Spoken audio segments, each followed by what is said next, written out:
Makalipas ang halos 1 oras na lakaran, narating din namin ang dulo ng dalampasigan.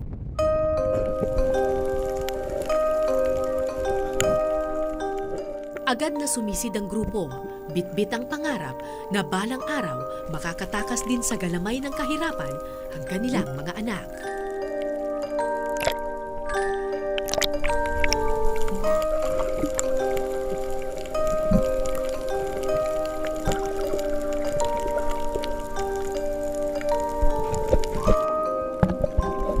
Maya-maya, tila dininig ng dagat ang kanilang hiling.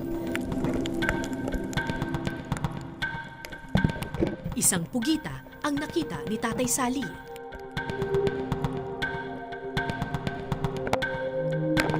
Mababaw lamang ang nakita nilang bahay ng pugita, pero sadyang makapit ang mga galamay nito.